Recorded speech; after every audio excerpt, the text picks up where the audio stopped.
Labu dienu visiem, vai labu rītu vēl. Es ļoti priecājos jūs visus šeit redzēt. Mani sauc Kristīna Beķere. Esmu pētniece šeit Kuldīgas novada muzejā un šī pasākuma organizatora. Un arī bez liekām runām no manas puses sāksim šo pasākumu, un es lūkšu viņu atklāt mūsu novada domas priekšsēdētāja Staševskas kundze. Lūdzu. Labdien, visi klātesošie. Es tā pie pults, bet šodien došu vārdu jums tomēr vairāk. Man ir liels prieks šodien būt kopā ar jums un sveikt jūs šeit pie mums Kuldīgā, tos, kas ir ieradušies kā viesi. Un liels prieks ir redzēt mūsu pašu pētniekus, jo jūs mums arī esat liela bagātība. Nezinot vēsturi, nav iespējams domāt par nākotni. Domāju, ka jūs visi tam piekritīsiet, un Kuldīgas ļaudis vienmēr ir ar cieņu un īpašu attieksmi izturējušies pret vēsturi. Gan pret mūsu materiālo, gan arī, protams, nemateriālo mantojumu. Mums ir vērtīgi un svarīgi izzināt procesus, pētīt tos, lai saprastu un prastu šīs zināšanas un iespējams arī dažādas cēloņu sakritības nodot nākamajām paaudzēm. Tam kā apliecinājums arī jau oficiāli iegūtā UNESCO pasaules mantojuma zīme, kas arī uzliek mums vēl papildus pienākumu šo darbu veikt. UNESCO kontekstā vairāk mūsu novadā tika pētīts tieši laiks Kurzemes un Zemgalists hercogists posmā. Bet man ir liels prieks, ka šodien mums būs iespēja dzirdēt nākamo posma pētījums, jo iespējams tas arī radīs lielāku izpratni varbūt par lietām, kuras tad mums ir bijis iespējams nosargāt, un gal galā, kā tad mums tas ir izdevies. Tas iespējams arī radīs mums interesi iet tālāk, vēl kaut ko atklāt, vēl kaut ko izpētīt. Un tādēļ man ir liels paldies sakāms visiem konferences organizatoriem, sevišķi mūsu, protams, novada muzejam, Eduvard, jums personīgi arī. Un Kuldīgā, man arī liels prieks ir par to, ka šī konference būs skatām video ierakstā, un arī būs iespēja to redzēt un noklausīties tiem, kas šodien nav varējuši būt klātesoši, jo to, cik liela ir gan mūsu iedzīvotāju, gan Latvijas iedzīvotāju interese par vēsturi, to mēs redzam arī šī pēdējā gada laikā, kad arī mēs piedāvājam dažādas izzinošas gan ekskursijas, gan pastaigas pa vecpilsētu. Mēs tiešām redzam cilvēku interesi izzināt nevis leģendas, bet tiešām informāciju no pētniekiem. Šodien mums būs lieliski iespēja dzirdēt, redzēt, gan, es pat nezinu, kā pareizi būtu teikt, noteikti tie būtu vairāk kā ziņojumi saucami, pētījumi, bet es esmu pārliecināta, ka tie arī būs stāsti, kas spēs aizraut ikvienu no mums. Vēsture ir jāizzina, jo pretējā gadījumā, ja tu nezini vēsturi, tad tu esi lapa, kura pat nezina, ka ir daļa no koka. Un liels paldies jums visiem par šodienu un novēlu, lai mums visiem šodien ir vērtīga diena. Paldies!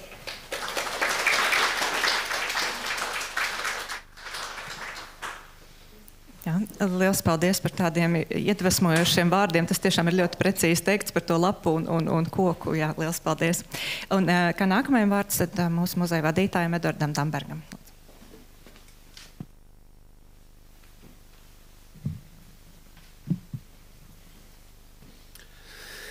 Cienījamās dāmas, augstgodātie kungi, esiet sveicināti Kuldīgas novada muzeja rīkotajā konferencē Kuldīga Kurzeme 19. gadsimts. Šī konference ir patiesībā daļa no tāda ilgu gadu darba, un mūsu tas galvenais mērķis ir tik tiešām izzināt dažādus vēstures laika posmus no dažādiem aspektiem un apskatīt tos plašāk.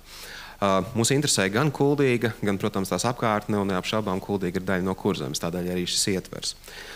Un savukārt jau pieminētā konference 2020. gadā, kurā mēs vairāk pievērsāmies Kurzemes un Zemgales hercogists vēsturei, tā bija ārkārtīgi vērtīga, jo tās rezultātā tika izveidots rakstu krājums, jeb 3. Kuldīgas grāmata, un šī konference tiešām ir ceļa turpinājums. Tad, kad pastāvēt beidz 1795. gadā Kurzemes un Zemgales hercogiste, Kuldīgas vēsturē sākās jauns vēstures posms, esot daļai no Krievijas impērijas. Un Kuldīgas vēstures izpētē šobrīd mums ir ārkārtīgi nozīmīgi, ka tik tiešām šo dažādo laiku posmu kontekstā, jo īpaši 19. gadsimts, kurš patiesībā un 20. gadsimta sākums ir tas laiks, kad Kuldīga iegūst tos vaipstus, kādi tie ir šobrīd.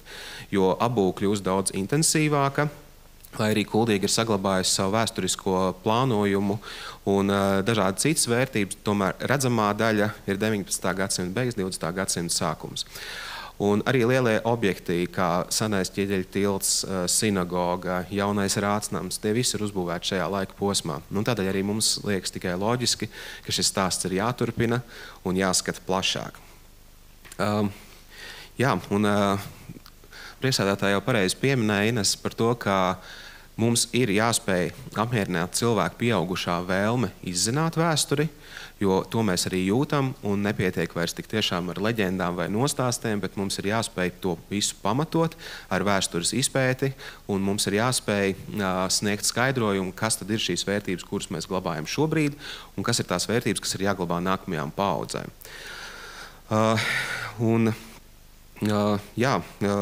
Noslēdzot, es aicinu jūs visus turpināt pētīt, izzināt, padziļināt, pētīt savas interesējošās tēmas un, protams, dalīties ar tām, kā jūs esat piekrituši to darīt šodien. Un tas ir jādara, jo ir būtiski mums visiem kopīgi rūpēties par mūsu kultūru vēsturisko mantojumu un tik tiešām to saglabāt nākamajām paaudzēm. Un, lai šī konference kalpo kā iedvesmas avots jauniem pētījumiem, jaunām sadarbībām un arī iespējai izzināt mūsu bagāto vēsturi, lai mēs tik tiešām labāk saprastu šodienu, jeb tik tiešām, lai lapa zinātu, ka ir daļa no koka. Protams, ka vēl es vēlos pateikt lielu paldies konferences organizētājai, manai kolēģei, pētniecei Kristīnai Beķerei. Es gribētu pateikt visiem saviem kolēģiem paldies, kur ir iesaistījušies, gan tie, kas šodien arī runās un lasīs savu pētījumu rezultātus, gan arī tie, kas palīdzēja tehniski nodrošināt visu. Paldies arī mūsu sadarbības partneriem. Paldies Kuldīgas novada pašvaldībai par finansiālu atbalstu, Kultūra Kapitāla fondam par finansiālu atbalstu, lai šī konference varētu notikt. Un paldies jums visiem par savu klātbūtni. Un es ceru, ka jūs gūsiet jaunas atziņas no šodienas pasākuma un lai mums visiem iedvesmojoša un informatīvi bagāta diena. Paldies!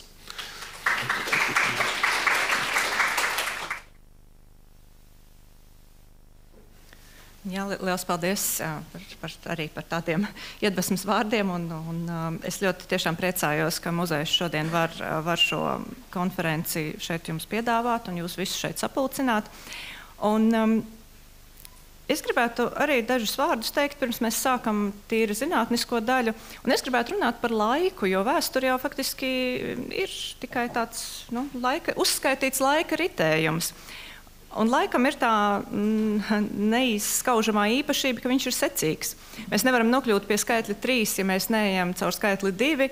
Un tāpat vēsturē 17. gadsimtam sako 18. un pēc tam 19. Bet pilnīgi savādāk ir ar mūsu uztveri par lietām. Ja mēs kā cilvēki atceramies kaut kādus savas dzīves notikumus, vai ja mēs profesionāli pētam vēsturi, neizbēgami ir kaut kādi periodi, kam mēs pievēršam mazāk uzmanības, kas kaut kā paliek. Liekas, varbūt, ka tur īsti nekas nav noticis, vai varbūt mēs vienkārši pārāk maz zinām par šiem periodiem. Un 19. gadsimts Kurzemes un Kuldīgas vēsturē lielā mērā ir tāds periods. No vienas puses 19. gadsimtam mums ir Kurzemes un Zemgales hercogiste, par kuru mēs pamatoti lepojamies, jau oficiāli lepojamies ar visu UNESCO statusu. Otrā pusē 19. gadsimtam mums ir jau 1918. gads un Latvijas Republikas proklamēšana. Pēc tam neatkarības karā izcīnītās šis te valstiskums, par ko mēs, protams, arī neapšaubām pamatoti lepojamies. Un pa vidu ir šis tā saucamais garais 19. gadsimts, no 18. gadsimta beigām līdz Pirmā pasaules karam, kurā liktos varbūt, ka īsti nekas nav noticis, bet ja mēs tā padomājam, tad ir tieši otrādi. Pasaulē 19. gadsimts ir milzīgu pārmaiņu laiks. Tas ir milzīgu tehnoloģisko izmaiņu, izgudrojumu laiks, kas izmaina visu sabiedrības sociālo struktūru, sabiedrības priekšstatus, domāšanas veidu, absolūti visu. Nu, kaut vai dažas lietas, par ko mums jāpateic 19. gadsimtam. Tas pats telefons, nu labi, telegrāfs, ko mēs vairs neizmantojam, rakstāmašīnas, šujmašīnas, aspirīns, Coca-Cola, starp citu, košļāmās gumijas. Tie visi ir 19. gadsimta izgudrojumi. Automobīlis, sērkociņi, revolveri, elektrība gala beigās.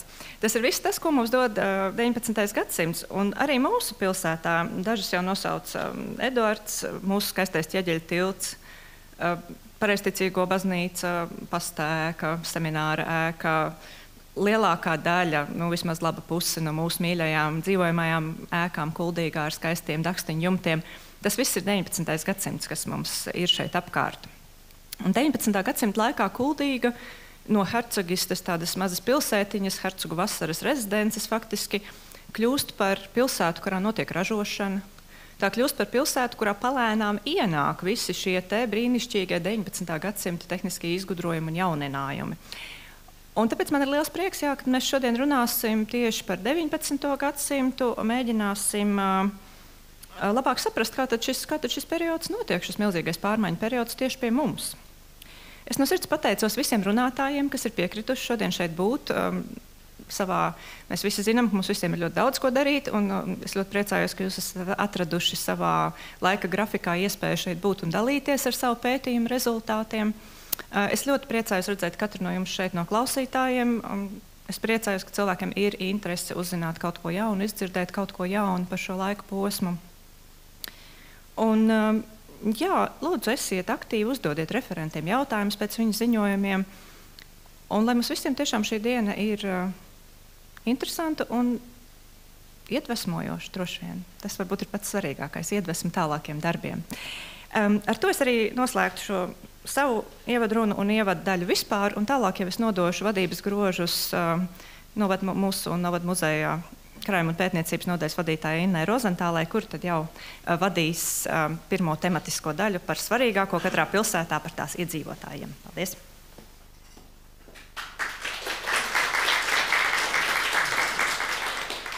Labrīt! Es arī priecājos redzēt visus klātesošos. Liels paldies Kristīnai par iedvesmojošiem vārdiem. Es tā aizrāvos, ka gandrīz aizmirsu, ka man ir jāturpina šis pasākums. Un liels paldies Kristīnai, kura aktualizēja šo 19. gadsimtu. Un es absolūti piekrītu Kristīnai, ka 19. gadsimts ir nepamatoti mazliet piemirsts mūsu vēstures pētījumos, un cerams, ka tam pievērsīsies aizvien vairāk pētnieku un arī aizvien vairāk studentu, jeb topošo pētnieku. Bet tagad nekavēsim laiku, un es aicinu pie mikrofona vēstures doktori, Latvijas Valsts vēstures arhīva dokumentu publikāciju un popularizēšanas nodaļas vadītāju Anitu Čerpīnsku. Lūdzu, Anita. Paldies! Sveicināti auditorija! Labdien, muzeja kolēģi! Es ceru, ka es tā drīkstu jūs saukt, jo tomēr atmiņu institūcijas tagad tiek aizvien biežāk uzskatīts, ka kopā viņi ir tomēr, tā kā arī vienots veselums. Un vēl es gribu pateikt lielu paldies, ka jūs uzaicinājāt mani runāt tieši par Kuldīgu un par 19. gadsimtu. Un otrs, ko es gribēju teikt, liels paldies par to, ko jūs šeit esat izdarījuši, jo tas izskatās ļoti iespaidīgi. Es pirmo reizi esmu krājuma tieši daļā un nebiju vēl redzējusi, cik jūs esat lielu darbu izdarījuši, jo tas tiešām ir ļoti liels darbs, kas šeit ir paveikts. Tātad pie mana referāta nonākot, es gribētu stāstīt par...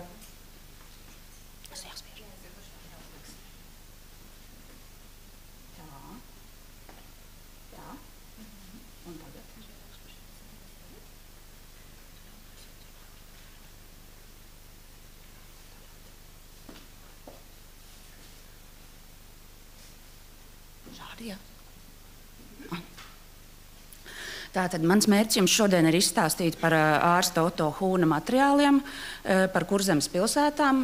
Principā tas nav tikai par Kurzemes pilsētām, bet par ļoti daudzām lietām, par ko viņš ir rakstījis. Bet, diemžēl, šis materiāls atšķirībā no Johana Kristofa Broces ilustratīvā materiāla, kas ir daļēji izdots. Šis materiāls nav izdots un viņš glabājas arhīvā, un neskatoties uz to, ka daudz pētnieku viņu zina, pēc manām domām viņš ir diezgan maz izmantots un novērtēts tieši tādēļ, ka viņš ir palicis nepublicēts un līdz ar to arī vācu valodā un rokrakstā un glabājas arhīvā, bet arhīvs nedaudz dara uz priekšu, lai kaut kas mainītos šajā jautājumā. Tātad sāksim ar pašu Oto Hūnu. Viņš ir mūsu novadnieks, nācis no Jelgavas un dzīvojis tieši laikmetā, par kur mēs šodien diezgan daudz runāsim, vismaz savu apzināto mūžu. Un viņš nāca no ģimenes, kurā jau ļoti daudz cilvēku bija tieši ar no izglītotās jomas, respektīvi ārsti, juristi.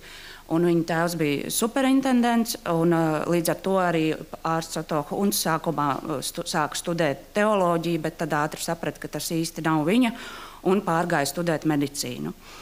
Getingenas universitātē, pēc kuras beigšanas viņš, kā ļoti daudzi no mūsu novadniekiem, kuri studēja tajā laikā, pārsvarā Vācu universitātēs, Jēnā vai Getingenā, vai arī Dancigā. Viņi pēc tam ceļoja pa Eiropu, lai redzētu, kā dzīvo citās valstīs. Un Oto Hūns izvēlējās Vācu zemes, Šveici un Ungāriju, lai apskatītu, kā dzīvo Eiropā cilvēki. Un pēc tam ar šo pieredzi atgriežoties, tāpat kā daudz citi vācbaltiešu dzimtu pārstāvi, lai nestu to savu gan izglītības jautājumu, gan to, ko viņš jau mācīja darīt kā ārsts, lai tad savā dzīvē realizētu tālāk. Līdz ar to viņa dzīve var sadalīt divās daļās, par ko var stāstīt. Tas ir viņa ārsta karjera un tas, ko viņš darīja materiālu vākšanā par dažādiem jautājumiem Baltijas guberņās. Respektīvi, tas runājot par viņa ārsta karjeru, jāpasaka tas, ka viņš gan bija praktizējošs ārsts hospitālī Rīgā, gan arī veidoja savu privātu praksi, kur pieņēma cilvēkus. Un pēc šī laika, kad viņš bija to darījis Baltijā, respektīvi Rīgā, viņš arī aizbrauca uz Krieviju un bija tur ģimenes ārsts vairākās ģimenēs. Un tad, kad atgriezās šeit Baltijā atpakaļ, tad kļuva par direktoru garīgi slimo iestādē Aleksandra Augstuma, kas tobrīd bija jaunatklāta iestāde, un tā bija jāsāk vadīt no nulles un iekārtot tās dzīve. Līdz ar to šeit viņš kā ārsts arī ļoti daudz ieguldījis no sevis. Bet tajā pašā laikā, un viņš arī bija tas, kurš iestājās ļoti par baku potēšanu un veicināja tās ieviešanu šeit Baltijas guberņās. Un paralēli šim darbam, kas ir viņa ārsta darbs, viņš arī uzskatīja, ka ir nepieciešams vākt materiālus par Baltiju. Un arī publicēja daudzas lietas, nevis publicēja, bet rakstīja, daļu arī publicēja, piemēram, savus atmiņas par ceļojumiem, par Ungāriju un tādām vietām, bet viņš rakstīja arī par baku potēšanas svarīgumu un arī centās veicināt ārstu, piemēram, rakstīja dažādas ieteikumus lauku ārstiem, kā vajadzētu strādāt vecmātēm. Un tas, par ko es tieši vairāk stāstīšu šobrīd, ir materiāli, kurus viņš vāca par Baltijas vēsturi, ģeogrāfiju un demogrāfiju. Tātad. Ārsta Oto Hūna materiāli. Viņš tos sāka vākt no tā brīža, kad ieradās Baltijā atpakaļ pēc savām studijām. Tas ir sākot no 90. gadiem 18. gadsimtā, bet tā problēma bija tā, ka tad, kad nāca Napoleona karš, Napoleona iebrukums šeit, viņš uzskatīja, ka šos materiālus vajag nodot armijai. Un armija šos materiālus visus veiksmīgi nozaudēja. Tā kā iespējams ir viedoklis, ka tas bija Polijā, līdz ar to iespējams, ka poļu arhīvos kaut kur stāv Oto Hūna materiāli, bet iespējams, ka viņi ir pilnībā iznīkuši, to mēs nezinām. Bet pēc tā Oto Hūnam bija tāds krīzes mirklis, par ko viņš vēlāk rakstīja, ka viņš nevarēja ilgi atstāt šo darbu. Viņš bija tādā sabēdājies par to, ka viss ir nozaudēts, ko viņš bija vācis. Bet tad viņš atkal saņēmās un uzskatīja, ne, tomēr ir darbs jāturpina. Un tad jau viņš noprecizēja vairāk, ko viņš īsti grib darīt. Viņš grib izveidot 70 sējumu darbu par guberņām un sakārtot viņu vispirms sējums guberņai, tad sējums katram apriņķim, kurā viņš raksta par draudzēm. Un tāpat katram pilsētai pa sējumam. Un šos materiālus viņš arī visu turpmāko dzīvi vāca. Un viņam bija vairāki tie principi. Viens bija, viņš rakstīja vēstules vietējiem mācītājiem un lūdza viņus sniegt ziņas par savām draudzēm. Un vēl viņš izmantoja vietējo iestāžu arhīvus, jo viņš vērsās arī pie vietējām varām, instancēm, un tās viņam ļāva izmantot noteiktus materiālus, kurus drīkstēja izmantot šādus cilvēkus, kas interesējas par vietējo vēsturi un tā brīža stāvokli. Un šīs visas lietas viņš papildināja, liekot klāt avīžu izgriezumus, kur viņš atrada ierakstus, kaut kas bija interesants, bija zīmējumi, bet viņš pats viņus nezīmēja. Kāds viņam viņus zīmēja viņa vietā.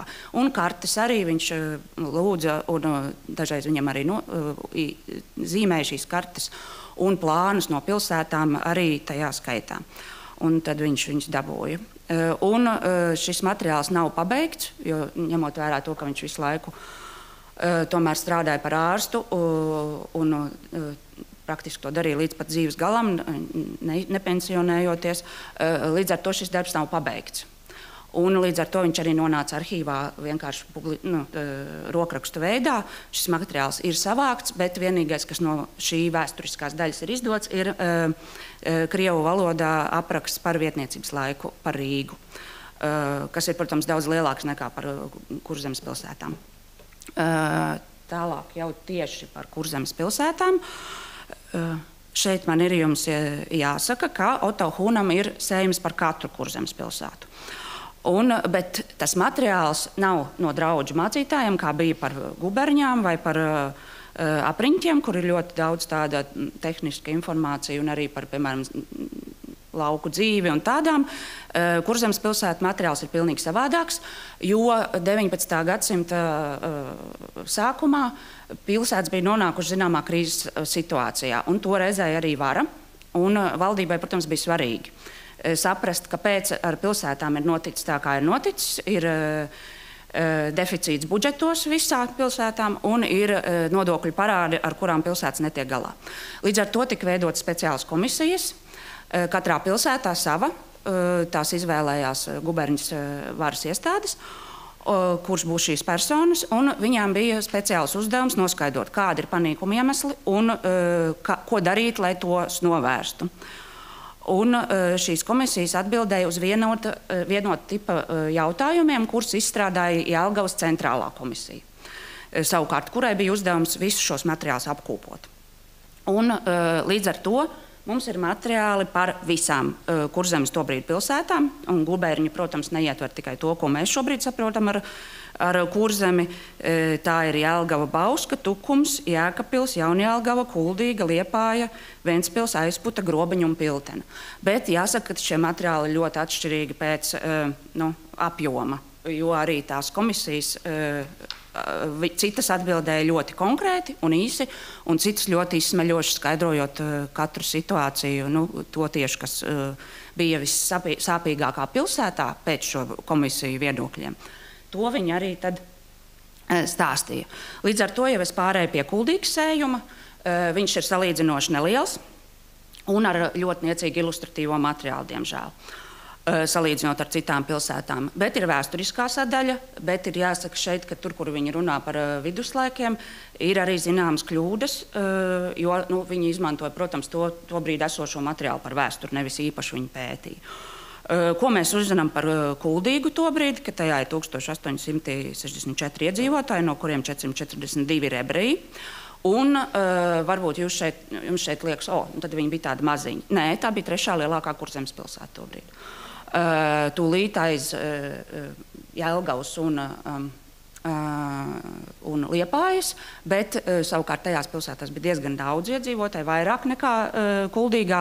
Savukārt Kuldīgā ļoti tuvu ir Jēkabpils un Bauska. Līdz ar to viņas ir tādas apjoma ziņā diezgan līdzīgas, un arī ēku skaita ziņā. Šeit ir 183 mājas un 12 sabiedriskās ēkas. Un kāpēc šeit visās pilsētās ir uzskaitītas šīs ēkas? Tāpēc, ka ļoti daudz pilsētas runā par karaspēku izvietošanu pilsētā, kas ir ļoti, ļoti sāpīgs jautājums. Un, protams, tiek runāts arī par to, kā tiek pārvaldīta pilsēta. Un pilsēta mēs šeit redzam, ka Kuldīgā ir saglabājies pilnīgi vecais visu hercogists veidojums.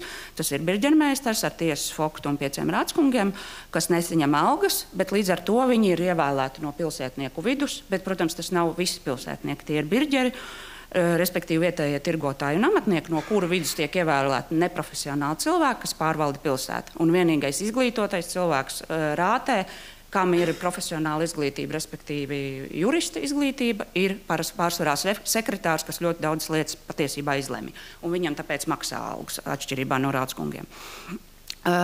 Tātad, kādi tad bija Kuldīgā identificētās problēmas un to risinājumi? Pagrimuma iemesli un tātad tās problēmas, par ko runāja pilsēta, bija izdevumu pārsniedz ienākums, un pilsētā nav ugunsgrēku apdrošināšanas sabiedrības, un visas pilsētas runā par amatnieku cunšu krīzi. Un tie iemesli, kāpēc ir nonākuši šādā problemātiskā situācijā, tika uzskatīts ebreju skaita pieaugums, par to tiek runāts visās pilsētās, un dažās pilsētās ar ļoti antisemītisku noskaņu.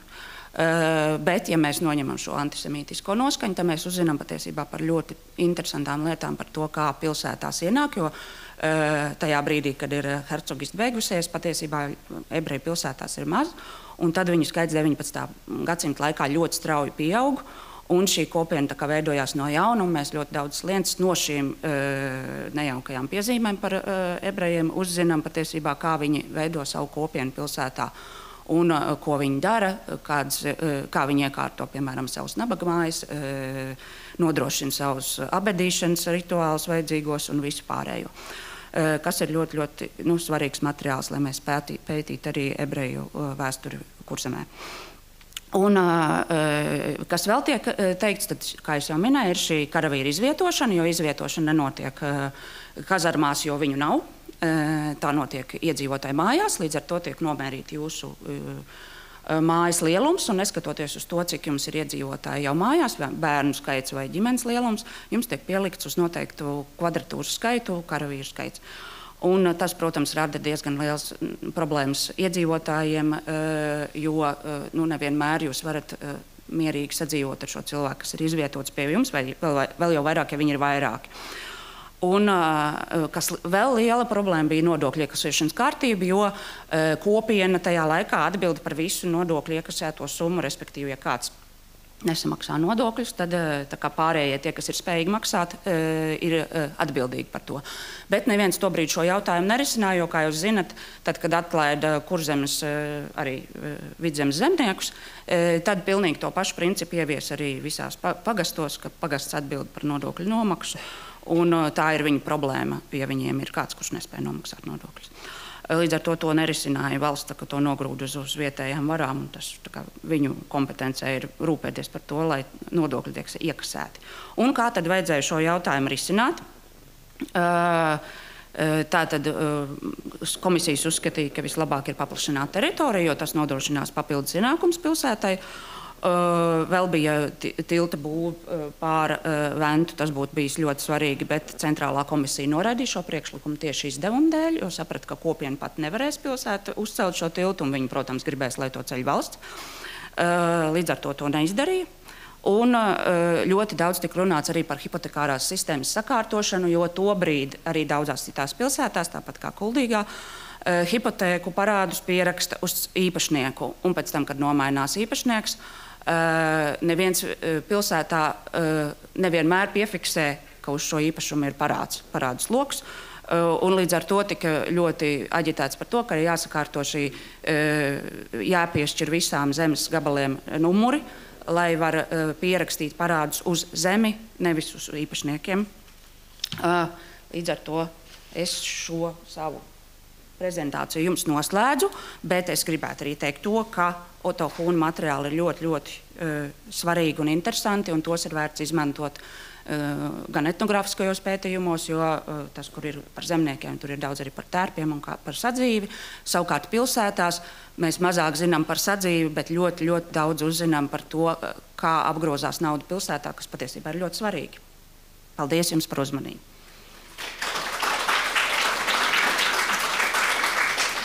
paldies, Anita. Tagad ir laiks jūsu jautājumiem. Droši, Anita bija ļoti precīza, mums ir laiks, jā. Tā man jautājums par to ebreju ienākšanu. Jūs teicāt, ka tās ziņas bija antisemītiskas, bet bija arī kāds tiešām objektīvs iemesls, kāpēc varētu uzskatīt, ka ebreju ienākšana ir problēma, vai tas... Protams, tur viss ir aprakstīts, bet tā ir, protams, jums jāsaprot, ka tas ir tā kā komisijas viedoklis, un tie ir tie tirgotāji un amatnieki, vai ne, kas to saka, un tas ir tas, arī kāpēc ir šī negatīvā nostāja, jo viņi patiesībā nodarbojas ar amatnieku un tirgotāju darbu. Vienīgais, kas nav, viņi nav šajās ģildēs un cumftēs, vai ne, kas jau ir, aizejoša parādība, ko mēģina nosargāt šīs vēl pie varas esošie cilvēki, vai ne? Bet patiesībā tirgotājs, kurš aiziet pie zemnieka, paņem viņa preci, atnāk pilsētā un pārdod cilvēkam uz vietas, tas ir izdevīgi iedzīvotājiem, vai ne? Jo viņam nav jāuztraucās par to, kā viņš iegādāsies savas lietas, vai ne? Līdz ar to, bet tirgotājs, kurš ir pieredzis sēdēt pie viņa, atnāk zemnieks, pārdod viņam savu preci un pēc tam atnāk pircējs un nopērk, šis tirgotājs nav apmierināts ar to, kā atnāca ebrejs. Un tieši tas pats ir ar amatniecību. Viņi uzskata, ka šīs preces ir mazāk kvalitatīvas, iespējams, ka viņi ir mazāk kvalitatīvas, bet iedzīvotāji pērk to, kas viņiem ir atbilstoši viņu maciņu biezumam. Līdz ar to viņi varbūt nevar atļauties šo kurpi, kuru ir saražojis kurpnieks, bet viņi var atļauties ebreju kurpnieka kurpi, un viņi nopērk un jūtas laimīgi. Tieši tāpēc arī ir šī negatīvā nostāja, ka viņi pārņem biznesu, kurš nodrošināja agrāk valdošās elites nodarbošanos. Skaidrs, tā tad vienkārši konkurence. Jā, tieši tā, bet tas jau ir skaidrs arī, kāpēc tas tā ir, vai ne, šī negatīvā nostāja līdz ar to. Paldies, mums vēl ir laiks jautājumiem. Izmantojiet iespēju, Anita ir atbraukusi pie mums. Jā, un līdz ir viss izdrukātā kuldīgi, ja jūs vēlēsieties kaut ko zināt ļoti precīzi. Labi, tad man ir sautīgs jautājums. Jā. Tagad jums būs jāklausās par pilsētas pirmsākumiem. Es redzēju, ka ievadā tu minēji, ka viņš ir sniedzis arī savu skatījumu uz pilsētas vēstures, pilsētas pirmsākumiem. Varbūt dažos vārdos, kāds ir tas viņa skatījums, cik dziļi viņš raugās? Patiesībā ļoti nedaudz, bet salīdzinoši ar citām pilsētām ir ļoti maz šo vēsturiskais ieskats, vai ne? Līdz ar to viņš apraksta pili un to kuri kompturi šeit bija tai pilī, vai ne, un to īsu pils vēsturi, kad viņi nojaukt, kad viņi nav nojaukt, bet jau ir zināms arī tagad, ka tur nav precīzi visi tie dati, vai ne, viņi tiek precizēti uz tā rēķina, ka mēs zinām precīzāk jau tagad šo materiālu daļu. Un viņi tiešām ir īsa, bet šis vēsturiskais atskats, tāpat kā Jelgavā, tomēr ir atšķirība no citām pilsētām, kuras uzreiz raksta to savu, respektīvi tā vēsturiskā daļa viņiem bija svarīga.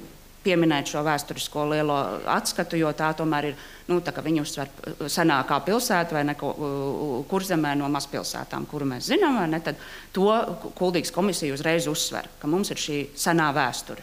Nevis tikai mūsu tagadējās problēmas un tagadējie iedzīvotāji. Tā ir. Jā, jo kaut kāds iemesls tam problēmām jau ir un iespējams vēsturē. Jā, tieši tāpēc, ka viņi pārņemot, Krievijas impērija pārņēma visu ar visu pašreizējo uzbūvi un pārvaldi, vai ne, bet šī pārvalde jau arī viņiem vēlāk laikā bija skaidrs, ka nevar tirgotājs vienkārši atnākt un ar labu sirdi pārvaldīt pilsētu, vai ne, ir jābūt speciālistiem. Un to arī dažās pilsētās šie cilvēki, kas dziļāk iedziļinājās katrā jautājumā, viņi arī skatījās tieši par to, ka, piemēram, tiesā, kāpēc jums vajadzētu gribēt, lai jūs tiesā cits, piemēram, jūs esat cepurnieks, kāpēc jūs gribētu, lai jūs tiesā kurpnieks? Jums taču būtu svarīgi, lai jūs tiesā cilvēks, kas zina tieslietas. Vai ne? Un tā ir tā jaunā domāšana, ka speciālistiem ir jāpārvalda gan pilsēta, vai ne, un arī policija. Pilsētas uzskatīja, nē, mums jāatstāja šī policija šo labo cilvēku ziņā, kuri vienkārši ir ļoti labi cilvēki, un tāpēc mēs viņus ievēlam rātē, un viņi tāpēc rūpējās par policiju.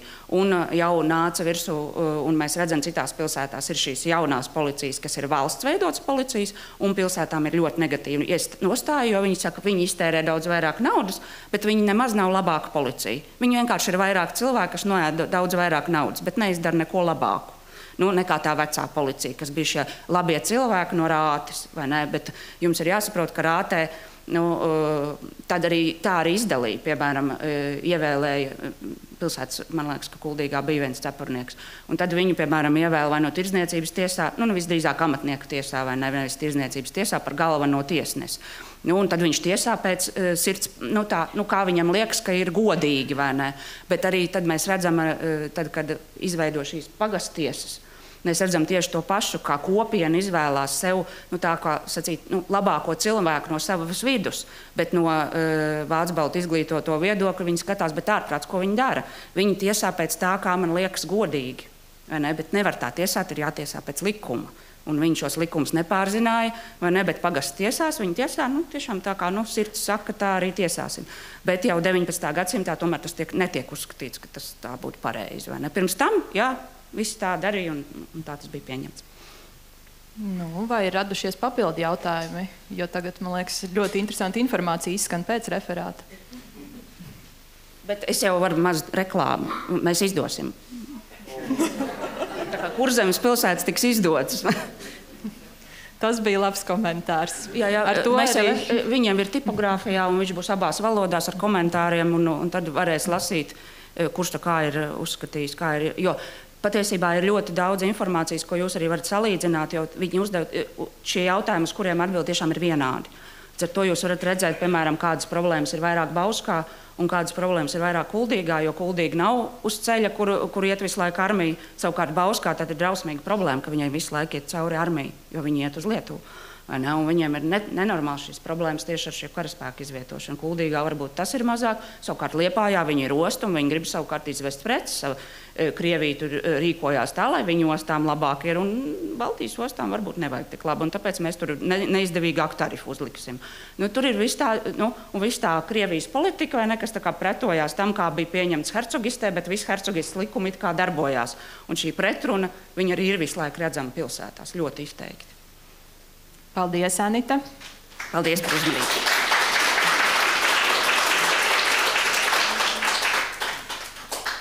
Un te jau bišķi ir ieskicēts, ka 19. gadsimts ir pārmaiņu laiks, un arī, ja ielūkojas ideju vēsturē, tad ir skaidrs, ka mainās vispār cilvēku uztvere pret apkārtējo pasauli un arī pret cilvēku kā tādu. Tāpēc man ir liels prieks par nākamajiem 2 referātiem, kurus nolasīs mani Kuldīgas novada muzeja kolēģi, jo tie ir veltīti cilvēkiem un tieši Kuldīgas iedzīvotājiem. Un kā pirmo es aicinu pie mikrofona Kuldīgas novada muzeja pētnieci, šīs konferences organizatori, vēstures doktori Kristīni Beķeri, lūdzu.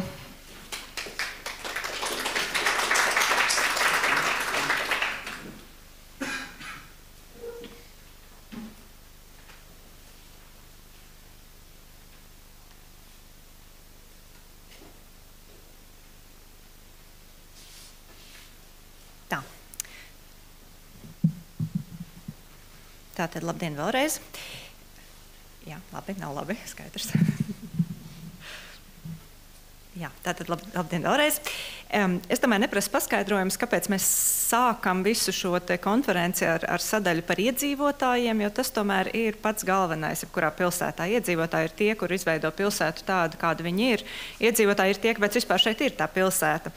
Un tādēļ es mēģināšu jums šodien tā īsi un ļoti selektīvi pastāstīt par kuldīdzniekiem, kas tad šeit dzīvo 19. gadsimta otrajā pusē. Ļoti daudzas lietas es neskaršu, kas arī ir interesants. Vienkārši šis apjoms ir tik liels, kāds viņš ir, un laika mums ir tik, cik mums ir. Tāpēc es uzreiz pateikšu, ka es neskatīšu vairākas lietas, kas ir ļoti svarīgas, varbūt demogrāfiem, tādas varbūt kā tur dzimuma attiecības, cik sieviešu, cik vīriešu vai vecuma struktūra, tās izmaiņas. To mēs šodien izlaidīsim. Es neskatīšu arī tautību jautājumu, kas ir varbūt tāds ļoti aktuāls, bet viņš ir ļoti samudžināts.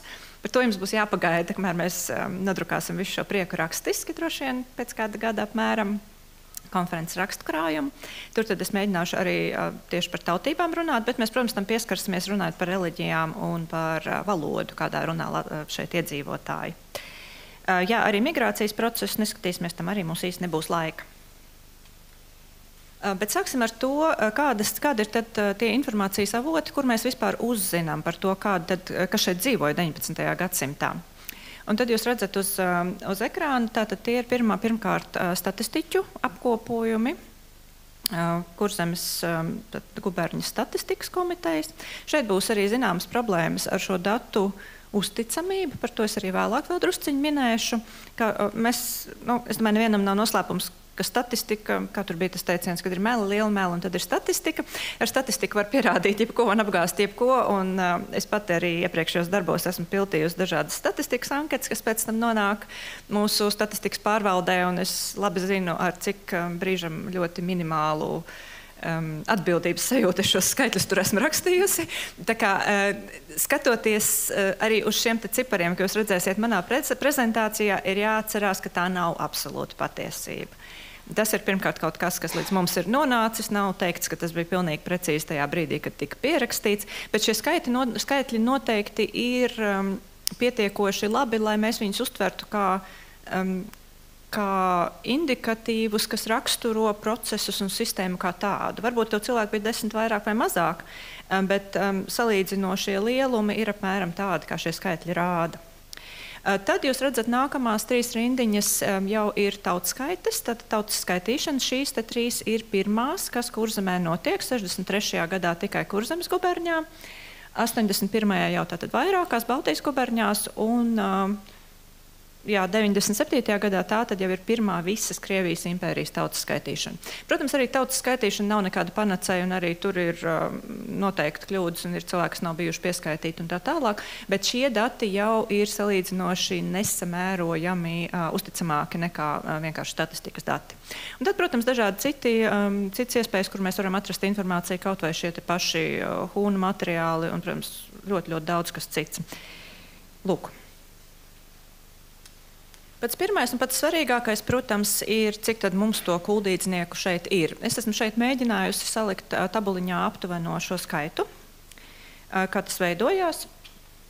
Un jūs arī redzat, ka šajā vietā it kā ir, varbūt grafikā pat to labāk redz, ka šajā vietā it kā ir tāds tā kā kāpums uz jau pāri 500 000, un tad pēkšņi atkal 63. gada tautskaiti, kas tad ir tas mūsu nosacīt uzticamais cipars, pēkšņi ir atkal mazāk.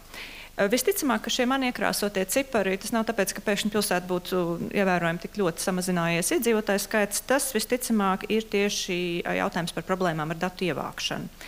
Šie dati iekrāsotie ir statistikas komisijas dati, un viņi ir balstīti uz policijas uzskaiti. Un jau 19. gadsimta statistiķi paši atzīst, ka šie dati ir neprecīzi, ka policijai tam īsti nav resursu, un viņiem brīžiem nav īsti entuziasma atkal kaut kādu atskaitu aizpildīt, kam viņi īsti neredz jēgu.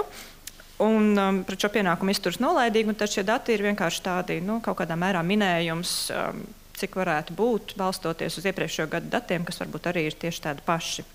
Katrā ziņā 63. gads mums jau dod diezgan konkrētus ciparus. Tātad šis 4601 iedzīvotājs ir tas, kas šeit ir šajā brīdī. Attiecīgi arī 81. un 97. gadā mēs redzam ievērojamu kāpumu pilsētas iedzīvotāju skaitā. Un, tātad no gadsimta sākuma līdz 81. gadam pilsēta ir kļuvusi gandrīz 6 reizes lielāka. Un no 63. līdz 81. starp šīm divām tautskaitēm nepilni 20 gadu laikā iedzīvotāju skaits ir dubultojies. Un tas, protams, arī tas mums jau ir zināms, tie ir labi no vēstures, ka tas ir saistīts ar rūpniecības uzplaukumu pilsētā, ar to, ka šām rūpnīcām vajag strādniekus, ar to, ka zemnieki var un drīkst pārcelties uz pilsētu un šeit strādāt. Tagad tas, protams, mēs šeit vienkārši redzam šo te procesu attainojumu skaitliskai grafikā. Lai tam visam būtu kaut kāds lielāks konteksts, tad kur tā mūsu Kuldīga ir visas guberņas kontekstā, tad šeit ir neliels ieskats šos te 3 tautskaites gadus jūs redzat relatīvā salīdzinājumā, cik ir iedzīvotāju guberņā. 81. gada tautskaitai ir šī aptuvena zīmīte, jo šī tautskaita netika izvesta visā guberņas teritorijā, Ilūgstas apriņķis bija izlaists, un tātad Ilūgstas apriņķa iedzīvotāju skaits ir aptuveni pieskaitīts klāt, tāpēc ir šī aptuvena zīmīte.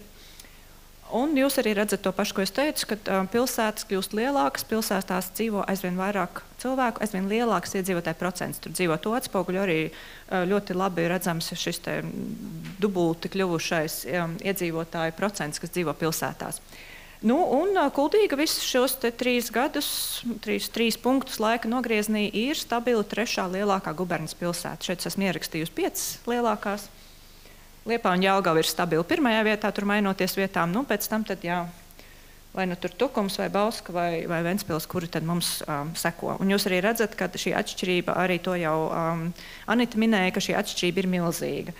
Ja mums Liepājā ir 64,000 un šeit Kuldīgā 9, nepilni 10, tā ir tomēr ļoti ievērojama atšķirība. Savukārt šīs pilsētas, kas nāk aiz mums, jau ir, tie skaiti ir salīdzināmi pie 7,000. Jā, šis varbūt ir... Šis varbūt ieliku vienkārši tāpēc, ka man tas šķiet ārkārtīgi jauki un interesanti. Šis ir arī statistikas dati par vienu konkrētu laika periodu. Šie, protams, ir ņemti no draudzēm, kad draudzes šajā laikā uzskaita dzimušos, mirušos. Šeit nav iekļauti baptisti un vecticībnieki. Tie netika šajā brīdī uzskaitīti.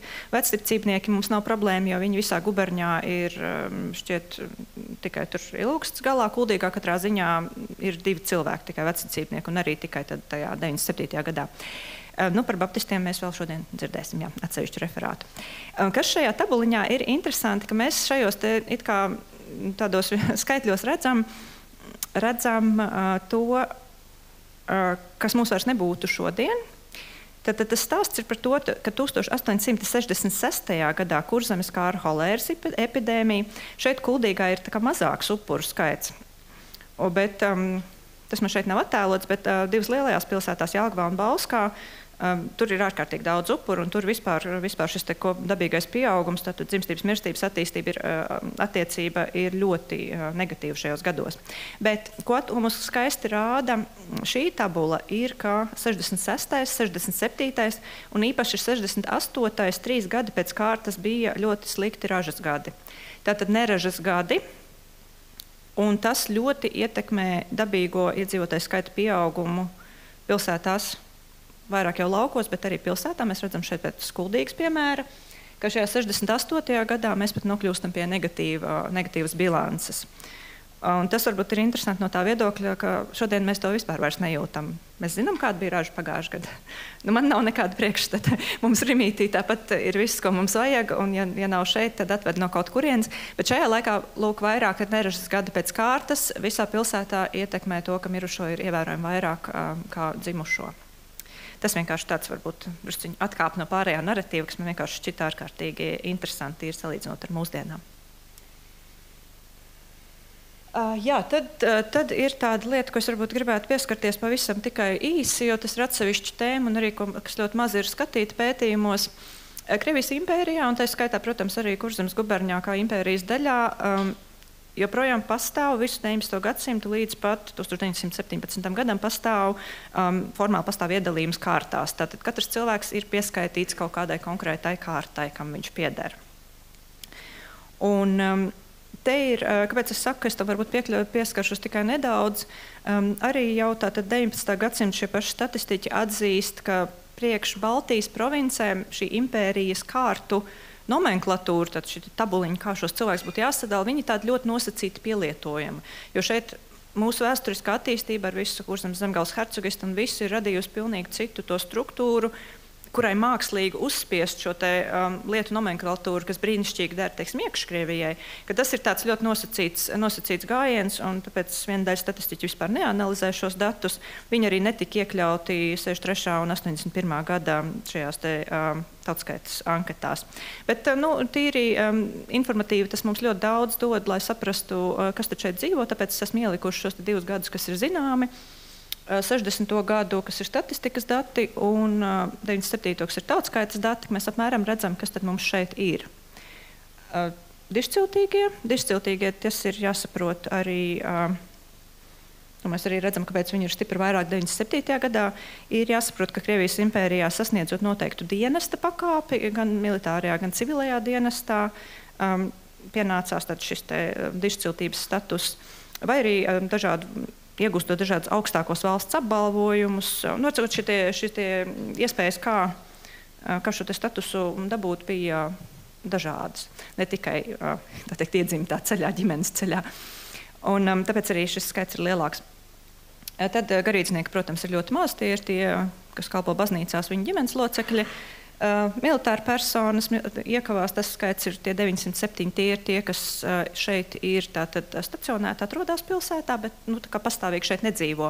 Savukārt tie 82, kas ir ārpus iekavām, ir tātad atvaļinātie, viņu sievas, bērni, tātad tie jau, ko mēs varētu pieņemt, kas reāli dzīvo pilsētā. Tad pilsētnieki un zemnieki, un šeit jūs arī redzat to pašu tendenci, ko es jau minēju, ka pilsētā ienāk aizvien vairāk zemnieku kārtas no laukiem cilvēki, un tagad jau viņi ar savu šo zemnieku kārtas piedarību, viņi dzīvo pilsētā, un visticamāk strādā vulkānā vai adatu fabrikā, vai kur šeit pie mums strādā. Nedaudz ārvalstnieku, un tad, protams, nav precizēts, kas ir pieskaitīts pie citiem. Jā, tad mēs jau nonākam pie reliģijām.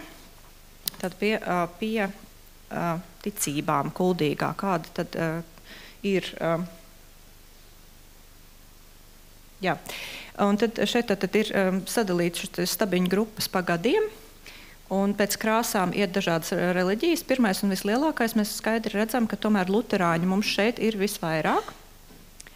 Luterāņu ir, tas arī ir saprotams, jo gan lielākā daļa vāciski runājošās populācijas, gan arī, protams, lielākais nospiedošais vairums šo zemnieku, kas ienāk pilsētā, viņi, protams, ir luterāņi.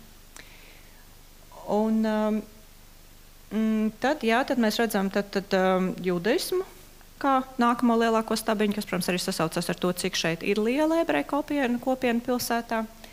Un tad, attiecīgi, salīdzinoši ļoti neliela ir pareizticīgā un vēl mazāka katoļu.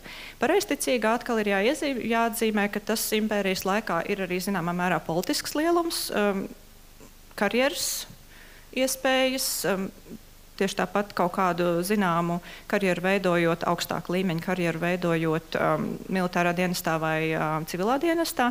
Šī pāriešana pareizticībā bieži vien ir viens no instrumentiem. Un, protams, arī daudz tad arī šeit mums parādās. Un katoļu šeit vienmēr ir bijis nedaudz, un to mēs arī redzam visu gadsimtu gaitā.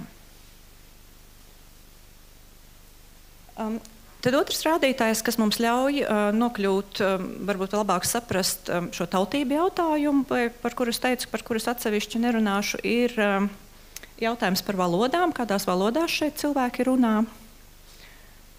Šeit es esmu šajos abos grafikos, jūs redzat vienus un tos pašus datus, viņi vienkārši ir sagrupēti dažādi, lai būtu vieglāk uztvert. Pirmajā tātad jūs redzat pēc valodām. Viena valoda latviešu 3 dažādos gados sagrupēta šādi, un otrajā tātad pa gadiem 3 dažādas valodas. Un, ko mēs šeit redzam, ka latviešu valodas īpatsvars ievērojami pieaug ar laiku, kas ir atkal tieši tas pats process, ka šie zemnieki ienāk pilsētā. Krievu valoda ļoti stabili ir ļoti nedaudz runātāju, tad mēs šeit redzam arī reālajos skaitļos. Tie ir 160, 150 cilvēki, un tā viņi arī apmēram šeit dzīvo. Visticamāk, tur nekas daudz nemainās, tas ir dabīgā pieauguma jautājums, ka viņi tur šis skaits nedaudz varēja. Paldies, jā. Un vācu valodā runājošie šeit jūs redzat, ka to ļoti labi var redzēt pie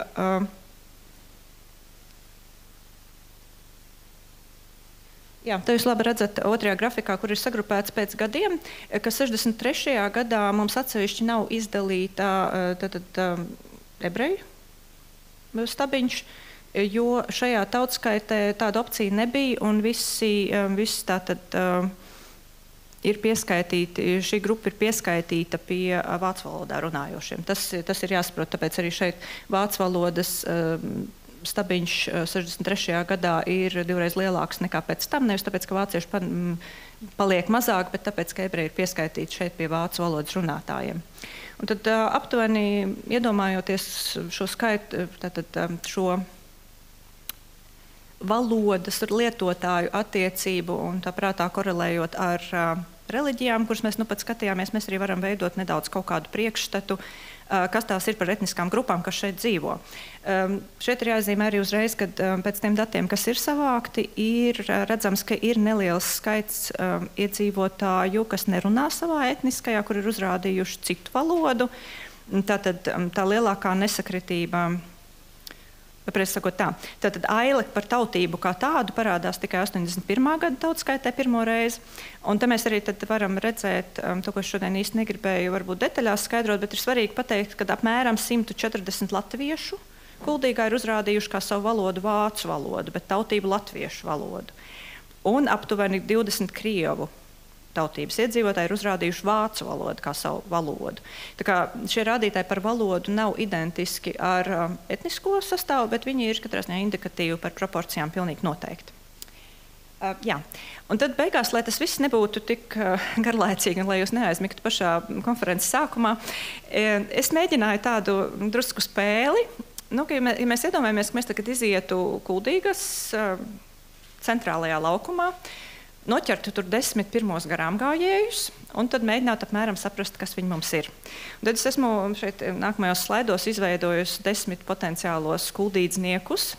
Protams, uzreiz es arī saku, ka šie dati nav tādi ļoti precīzi, tāpēc, ka apaļojot kaut kādas proporcijas, kādu, protams, nākās izlaist, bet tīri, lai tas priekšstats mums būtu labāks, ko mēs varētu uz ielas satikt 80. gadā un pēc tam 97. Kuldīgā, tad to mēs mēģināsim tagad paskatīties. Tātad 1863. gadā, jā. Izejot tos ielas, mēs apmēram satiktu vienādās proporcijās 5 vīriešus un 5 sievietes no šiem 10 cilvēkiem. Protams, šī proporcija nav ideāla, sieviešu ir vairāk pilsētā, bet dalot tīri visu šo skaitu uz 10 daļām, mums ir vienāds rezultāts 5 un 5.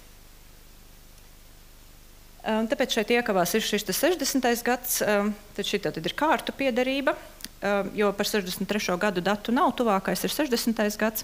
Un tad mēs redzam, ka 9 no šiem 10 cilvēkiem būtu piederīgi pilsētnieku kārtai un tikai 1 būtu kaut kas cits. Vai nu garīdznieks, vai varbūt militāra persona, vai varbūt zemniekiem kāds. Jā, lūk, šeit arī es esmu atšifrējusi tos, kas tad ir tie citi zemnieki ir 4,8%, ārvalstnieki un citi 4,5%, dišciltīgie 1,5% un garīdznieki pavisam maz 0,5% no visiem iedzīvotājiem. Tad tās ir valodas, kādās viņi runā. 2 mums būtu latviski runājoši un visi pārējie tātad būtu vācu valoda plus, tātad saprotot, ka tie ir vācu valodā runājuši vai ebreji. Un visbeidzot, pēc ticībām, pirmie 5 mums būtu evaņģēliski luteriskai ticībai piederīgi, 4 tātad judaisms, un 1 būtu vai nu katolis vai pareizticīgais. Tāda mums ir situācija uz 63. gadu šeit. Par 97. gadu mums jau ir ievērojami vairāk informācijas. Dzimuma attiecība krasi nav mainījusies, mums joprojām ir 5 vīrieši un 5 sievietes. Toties ir mainījusies piederība kārtām. Mums jau ir 5 zemnieki un 5 pilsētnieki. Šī citu kategorija, kā dišciltīgie un visu, šis procents ir tik mazs, ka 1/10 daļa no kopskaita mums nesenāk. Valodas 5 mums runā latviski, 3 vāciski un 2 ebreji. Reliģijas. 6 mums jau vairāk, kā pirms tam 6 jau ir evaņģēliski luteriskai, 1 joprojām katolis pareizticīgais un 3 ebreji. Lūk, 2 no šiem cilvēkiem ir analfabēti, visi pārējie prot lasīt un rakstīt, vai vismaz vienu vai otru lasīt vai rakstīt. 6 mums ir precējušies, laimīgi vai nelaimīgi nezinām, bet precējušies. 3 ir neprecējušies. Šeit es precēto, neprecēto, es esmu izņēmusi ārā tos cilvēkus, kas ir zem 17 gadu vecuma. Te ir tikai precību vecuma cilvēki skaitīti. Pieņemot, ka mēs nevienu bērnu šeit uz 10 cilvēkos neskatām. Un 1 ir atraitnes. Šķirto ir ārkārtīgi maz šajā laikā. Tas ir burtiski daži 10 cilvēki pilsētā ir šķirteņi. Tas nav populārs veids, kā risināt problēmas šajā laikā. Jā, un tad pēdējā ailīte jums norāda, cik liela ir tā mājsaimniecība, kurā šie cilvēki dzīvo.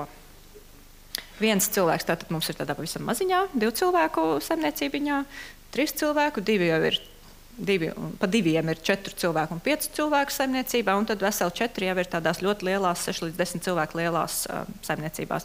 11 un vairāk arī eksistē, bet viņas ir atkal procentuāli mazāk, 1/10 mums nesanāk tāds. Un visbeidzot, šie 2 stūrītī, ko es nu pat iekrāsoju, dzīvo mājasaimniecībās, kurās ir kalpotāji. Protams, te nav teikts, ka viņi paši nav kalpotāji, bet viņi ir mājasaimniecībās ar kalpotājiem. Lūk. Tas arī man šodien viss. Paldies!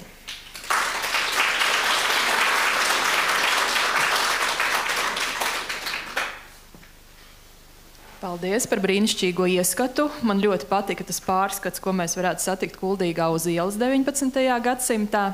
Lūdzu, laiks jautājumiem.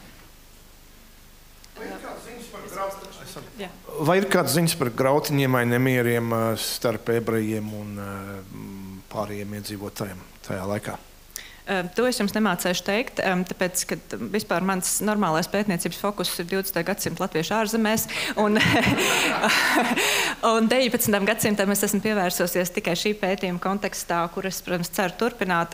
Es esmu šobrīd skatījusies tikai iedzīvotāju struktūru 19. gadsimtā, es jums nevarēšu atbildēt. Varbūt pēc tam referātā par ebrejiem, Kurzemē ir kaut kāda vairāka informācija. Es nevarēšu atbildēt. Paldies. Vēl jautājumi? Varbūt izmantojot laiku, tu mums varētu pakomentēt tos 8, kas prata lasīt, un 2, kas neprata. Varbūt, ka tev ir plašāka informācija par izglītību šajā laika posmā, ko tu apskati. Varbūt precīzi plašāka izglītība, gluži varbūt nē. Nu ir skaidrs, ka kaut kādu pamatu izglītību tik daudz kā lasīt, rakstīt, acīm redzot, iegūst lielākā daļa, kas ir vai nu svarīgi, vai katrā ziņā vismaz interesanti, kad salīdzinot visas impērijas kontekstā, Baltijas guberņas, un tas arī jau nav nekāds noslēpums, tas ir labu laiku zināms, ir viens no tām, kur ir pārliecinoši viss augstākais lasīt un rakstīt pratēju skaits. Mēs paskatāmies kaut kādas iekšēvijas guberņas, tur tā proporcija ir apgriezt otrādi, ka tur ir 2 lasīt pratēji un vispārējie ir analfabēti.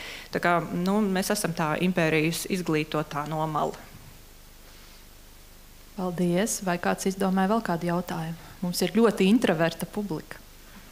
Ir. Bet tikai lūdzu jautājums viss mikrofonā, ja mums ierakstās šis prieks. Šeit par lasīt, rakstīt prasmi te ir domāts tieši, vai viņš prot lasīt, vai viņš ir beidzis skolu, jo vēlāk jau analfabēts ir tas, kas nav beidzis, cik tur pirmās 2 vai 4 klases. Lasīt viņš var prast, bet viņš skaitās analfabēts. Nē, šeit tātad, pirmkārt jau tie ir dati, ko cilvēks pats ir teicis. Viņam aizpilda anketu un prasa, tu prot lasīt? Protams, ka tie atbildi var būt dažādi. Vai viņš uzskata, ka viņš prot lasīt, tad, ka viņš var izlasīt virsrakstu, vai varbūt atbildi ir tāda, ka viņš prot lasīt. Bet tas noteikti ir jautājums tieši par prašanu lasīt, nevis par izglītību. Tā, un vēl viens jautājums par tabulu par dalījumiem kārtās. 2. rindā pazuda militāra personas karavīri, vai nav uzskaitīti, vai vairs netiek nometināti un paspējuši visi apmirt? Nē, tas ir vienkārši stāsts par to, ka šajā 97. gada tautskaitē viņi nebija izdalīti šajā tabulā. Jā, nebija izdalīti šajā tabulā. Iespējams, ka kaut kur arī viņi ir atsevišķi uzskaitīti. Es taisot šo tabulu, viņus tā uzreiz neieraudzīju. Bet šie materiāli ir ļoti plaši un publicēti. Iespējams, ja es viņus vēl atradīšu, tad es viņus pierakstīšu klāt rakstītajā versijā. Vēl ir jautājums par statistiku, par konfesionālo sadalījumu. Vai tur ir kāds komentārs? Man šķiet, tur tāds liels kritums sanāk no 10%, piemēram, pareizticīgie katoļi, pēc tam 59. gads, 63. salīdzinoši netālu. Bet vai ir kāds komentārs varbūt? Jā, šeit nav kritums, nav runa par kritumu pareizticīgo un katoļu skaitā, ir runa par proporciju. Ja jums ir 10 katoļi un klāt pienāk 200 luterāņi, tad tā proporcija acīm redzami krītās. Tā kā tas ir jautājums par proporcijas krišanos, par to, ka tie cilvēki, kas masveidā pienāk pilsētā klāt, kas pieaudzē šo te skaitu, ka viņi ir piederīgi lielākoties luterāniskai ticībai. Tāpēc procentuāli šis katoļu skaits krītās. Ja mēs skatāmies pēc reālajiem cipariem, tad viņš ir ļoti līdzīgs, un viņš ir faktiski tikai tik daudz, cik tiešām nomirst piedzimst dabīgais pieaugums. Tā kā apmēram tā. Par tām militāru personām man ir aizdomas vienkārši, ka tā kā 897. gadā ir jau vispārējais iesaukums, tad viņi vairs nav kārta. Vienkārši tāpēc viņi tiek pieskaitīti pēc savas, tā teikt, piedzimšanas piederības. Viss tā statistika ir par pilsētu, vai ir kaut kāds vēl lauku apgabals, kas tiek uzskaitīts kopā ar pilsētu? Statistika ir pieejama gan par pilsētu, gan par apriņķi visu. Saprotot, ka man ir šeit jau nav laika pastāstīt visu, ko es gribētu kaut vai tikai par pilsētu, es apriņķi neaiztiku vispār. Nē, tieši tas, kas ir šeit, ir tieši par pilsētu. Jā, par pilsētu kā tādu. Un tur, protams, arī ir visādas atrunas, ko tur ceļš 97. gada tautskaitlē, kuru mūžu ir pieskaitījuši. Tur ir tiešām kaut kāds dažas atrunas, kad atsevišķas mūžas, tie ir daži 10 cilvēki, ir pieskaitīts pie pilsētas iedzīvotājiem. Acīm redzot, tās, kas ir daļai pilsētas teritorijā šeit. Bet tas ir salīdzinoši neliels skaits, viņš nemaina šo indikatīvo proporciju. Bet tas ir tie mani skaitļi ir pēc iespējas tikai par pilsētu. Bet vispār, ja kādam ir vēlēšanās ar to nodarboties, ir tieši tas pats viss pieejams par apriņķi. Tā mums ir vēl jautājums.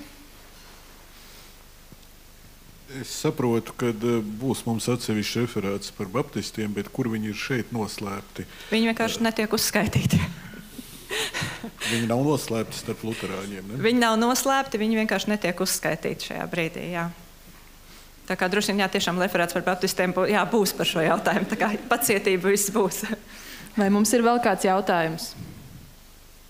Un tad teiksim paldies Kristīnai par interesanto priekšlasījumu.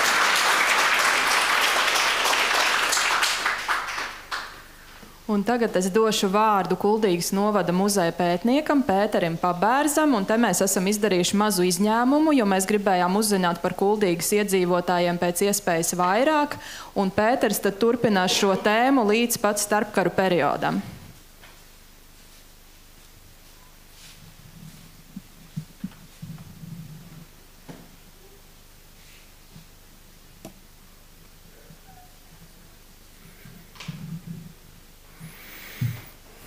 Tā, sveiki! Es jums pastāstīšu par Kuldīgas iedzīvotājiem starpkara periodā. Parasti man ir problēma iekļauties atvēlētajā laikā vai zīmju skaitā, bet tā kā šoreiz man ir piedraudēts arī ar fizisku izreikināšanos, tad nekas cits neatliks. Tad domāju, ka arī nav jāprecizē starpkara periods, jo par laimi pagaidām vismaz ir 2 šie kari bijuši, un tad par šo periodu es arī runāšu. Un tad jāsaka tā, ka Pirmā pasaules kara laikā un neatkarības kara laikā Kuldīga cieta salīdzinoši maz, taču to tik un tā pameta vairāk nekā puse iedzīvotāju, skatoties uz šiem 1897. Gada datiem, vai ja pieņemam, ka 14. gadā Kuldīgā bija jau gandrīz 12,000 iedzīvotāji, tad vēl vairāk. Un līdz ar to šis skaits 20. gadā bija tikai 4924 cilvēki. Un tajā skaitā tad bija 67,5% latvieši, 18% vācieši nedaudz vairāk un tikai 11,5% ebreji. Pirms kara šajā Kristīnas aprakstītajā laikā, tad 1897. gadā ebreji bija, skatoties kā uz jūdaistiem, jo tur ir šis sadalījums, ka tur ebreju valodā runāja 1300, bet jūdaisti ir cik tur 2500 vai vairāk, tad šajā laikā bija vairāk kā 25% pilsētas iedzīvotāji ebreji, un arī vācieši bija gan 25%, un tad ir šis milzīgais kritums. Protams, arī neliela daļa citu tautību iedzīvotāju. Un šis kritums sanāk tāds, ka vācieši bija samazinājies par gan 61%, ebreju tautības iedzīvotājs skaits bija samazinājies par 77%, pat vairāk, un latviešu skaits salīdzinoši par 28%. Bet pēc kara šis iedzīvotāju skaits pieauga. Iespējams, tas arī ir saistīts ar tautas skaitīšanas specifiku, jo 20. gadā, protams, vēl joprojām turpinās Latvijas neatkarības karš, un 20. gadā tautas skaitīšana tiek veikta vasarā, laikā, kad daļa pilsētas iedzīvotāji arī atstāja pilsētu un dodas peļņā uz laukiem.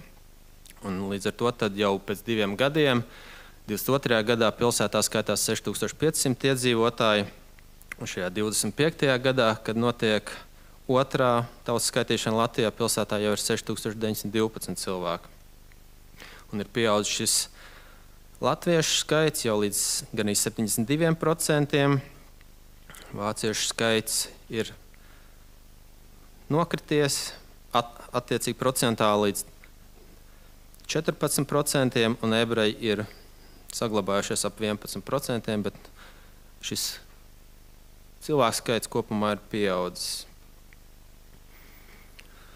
Un tad nākamajos 5 gados šis iedzīvotājs skaits mainījās tikai par 9 cilvēkiem, taču pieaug latviešu skaits, nu jau gandrīz 3/4 pilsētas iedzīvotāji bija latvieši, vācieši saglabājās ap 13%, un ebreju skaits bija 10,5%. Un ņemot vērā šo vāciešu attiecību, kaut arī vāciešu nebija daudz, ap 900 cilvēkiem, attiecībā pret pārējiem pilsētas iedzīvotājiem Kuldīga bija vāciskākā Latvijas pilsēta. Un tā tas saglabājās visu šo laiku. Un šī tendence turpinājās arī nākamajos gados. 35. gadā Kuldīgā jau bija pār par 7000 iedzīvotājiem, un šis te latviešu skaits jau pārsniedz 3/4, bet atkal vāciešu skaits jau bija nokrities zem 12%, un ebreju skaits bija nokrities līdz 9%. Un tas redzams arī šajā tabulā, kā aug šis iedzīvotājs skaits, un pieaug latviešu skaits, bet pārējais samazinās. Un tad noformējamam ir viens vācietis, viens ebrejs un viena latvieta. Un tad šis sadalījums pēc dzīmuma ir tāds, ka 25. gadā Latvijā uz katriem 1000 vīriešiem bija 1145 sievietes. Taču, protams, bija atšķirības starp pilsētām un lauka apvidiem. Pilsētās uz katriem 1000 vīriešiem bija 1207 sievietes, savukārt lauka apvidos 1114 sievietes. Bet situācija Kuldīgā šajā laikā bija krietni bēdīgāka, jo Kuldīgā uz katriem 1000 vīriešiem bija 1357 sievietes. Tātad milzīga atšķirība. Tas nozīmē, ka no visiem pilsētas iedzīvotājiem 42,42% bija vīrieši, bet 57,58% sievietes. Un tas bija sliktākais rādītājs valstī. Nākamā bija Valka, kur bija 1276 sievietes uz 1000 vīriešiem. Un turpmākajos gados šī situācija uzlabojās, bet salīdzinoši lēni. 30. gadā uz 1000 vīriešiem bija 1320 sievietes, bet 35. gadā 1276 sievietes. Un tad, skatoties pēc sadalījuma, vecumā 5 gadu grupās ir redzams, ka ir bijis karš. To parāda šis te vīriešu skaits un arī bērnu skaits vecuma grupā no 5 līdz 9 gadiem, jo kara laikā ir krietni mazāka dzimstība un lielāka bērnu mirstība. Un šajā 25. gadā visvairāk iedzīvotāji bija vecumā no 10 līdz 14 gadiem, pēc tam no 15 līdz 19 gadiem. Tātad vislielākā dzimstība bija bijusi tieši pirms kara. Un trešā bija šī vecuma grupa 25 līdz 29 gadi. Taču šajā vecuma grupā bija milzīga atšķirība starp sieviešu un vīriešu sadalījumu, jo tikai nedaudz virs 35% šīs vecuma grupas iedzīvotāji bija vīrieši. Varam iedomāties, kas ar viņiem ir noticis. Jā, un kā jau minēju, šī dzimstība ir krietni samazinājusies. Un tad nākamajos 5 gados, protams, šis sadalījums nedaudz pamainījās, jo notika šī pārbīde. Līdz ar to 30. gadā visvairāk iedzīvotāji bija vecumā no 15 līdz 19 gadiem, un tad no 20 līdz 24. Līdz ar to šī 5 gadu grupa ir pārbīdījusies. Tomēr kopumā iedzīvotāju skaits šajās grupās bija samazinājies.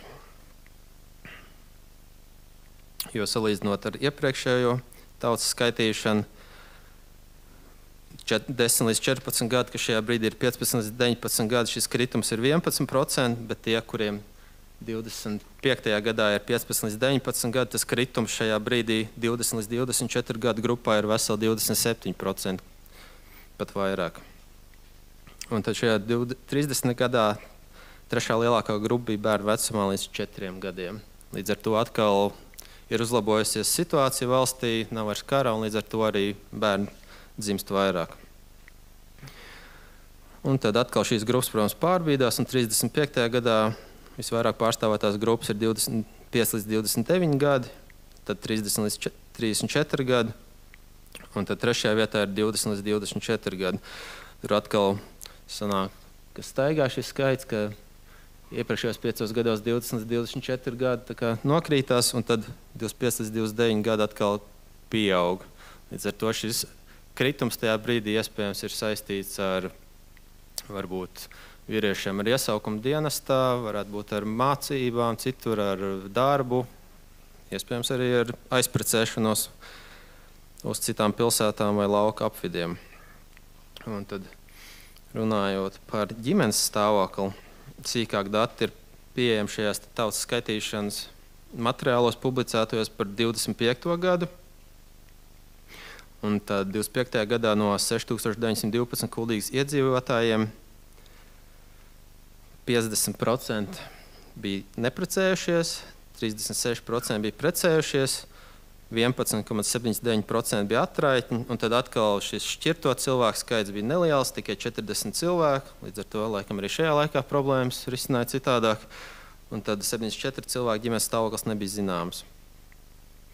Un tad no visiem pilsētas iedzīvotājiem neprecējušies bija 53% vīriešu un gandrīz 48% sieviešu. Bet, kas interesanti, tad arī precēto iedzīvotāju vidū bija vairāk vīriešu nekā sieviešu, kas varētu būt saprotams ar šo te attiecību, kā iepriekš teicu, cik daudz bija sieviešu un cik maz vīriešu.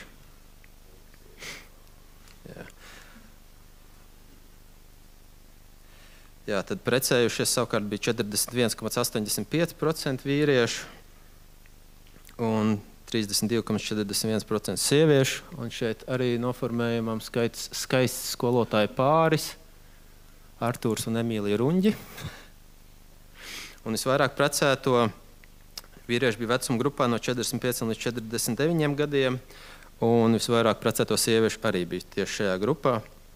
Taču sievietes sāk precēties ievērojami ātrāk, jo 15 līdz 19 gadu vecuma grupā no visām kuldīgā dzīvojošajām sievietēm precējušās bija 2,58%, bet tajā pašā laikā no vīriešiem tikai 0,5%. Un tad milzīgā atšķirība dzimumos parādās šeit starp atraitņiem. Ja no visiem pilsētā dzīvojušiem vīriešiem tikai 3,79% bija atraitņi, tad no visām sievietēm jau 17,69%. Un jā, šeit redzam šī milzīgā atšķirība, un, protams, jo lielāks vecums, jo mazāk vīriešu un vairāk sieviešu, bet sāks jau tas diezgan ātri. Un tad starp šiem šķirteņiem tad bija salīdzinoši maz, protams. Tad, tur arī bija vairāk sieviešu, bet tie bija tikai 0,83% starp sievietēm un 0,24% no vīriešiem. Šis nav šķirts pāris, šis vīrietis bija šķirts, bet sieviete ir noformējama. Pagriezusies uz otru pusi. Un tad runājot par izglītību, gan 25. gada datos, gan 30. gada datos ir uzskaitīti kuldīgā dzīvojošie latviešu tautības bērni un vācu tautības bērni. Savukārt ebreju tautības bērni ir uzskaitīti apriņķī, bet šajā laikā lielākā daļa ebreju, protams, dzīvoja kuldīgā, un šeit bija arī lielākā daļa ebreju bērni, kas gāja skolā. Līdz ar to es esmu pieskaitījis arī viņiem, tātad nav pilnīgi precīzi, bet pietiekami tuvi. Un tad šajā laikā kopā kuldīgā bija 754 pamatskolas vecuma bērni. Pamatskolas vecums bērni, tas bija 8 līdz 14 gadi. Latvijā skaitījās obligāta izglītība no 6 līdz 16 gadiem, bet 6 līdz 8 gadi bija šis pirmskolas vecums, ko arī varēja pavadīt mājās. Un tad, spriežot pēc milzīgā krituma skolu apmeklēšanā pēc 14 gadiem, tad arī laikam šis laiks netika uztverts par tik obligāti, bet tur bija šie vakarskolas, svētdienas skolas un tādas, kas bija pēc šiem 14 gadiem. Un tātad šajā laikā, 25. gadā, no visiem šiem 754 pamatskolas vecuma bērniem 88% apmeklēja skolu Kuldīgas pilsētā, ebreju gadījumā apriņķī. Un, protams, atšķirās nedaudz pa tautībām šis skolu apmeklējušo bērnu skaits, jo no latviešiem tie bija 86,6%, no vāciešiem pār par 90% un starp ebrejiem arī pār par 90%. Un nākamajos 5 gados procentuāli pieaug to bērnu skaits, kur apmeklēja skolu, bet kritās bērnu skaits kopumā, ko es arī teicu, kas arī saistīts ar šo kārdarbību un to, ka nedzimst bērni, jo šajā 30. gadā tad skolu apmeklē tie bērni, kur piedzima kara laikā, bet šo bērnu ir krietni mazāk. Līdz ar to šajā laikā bija, saskaitot šos latviešu, vāciešu un ebrejas apriņķī, tikai 466 pamatskolas vecuma bērni, bet bija uzlabojusies šī apmeklēšana skolas. No latviešiem skolu apmeklēja jau vairāk nekā 91% bērnu. No vāciešiem šis apmeklējums saglabājās nedaudz virs 90, kā iepriekš, taču no ebrejiem skolu apmeklēja jau 97%, pat nedaudz vairāk. Un tad 35. gadā šī situācija, salīdzinot ar 30. gadu, bija uzlabojusies, bija atkal vairāk bērnu, un bija uzlabojusies arī šī skolu apmeklēšana, jo no 775 bērniem šajā vecuma grupā no 8 līdz 14 gadiem skolu apmeklēja jau 95%.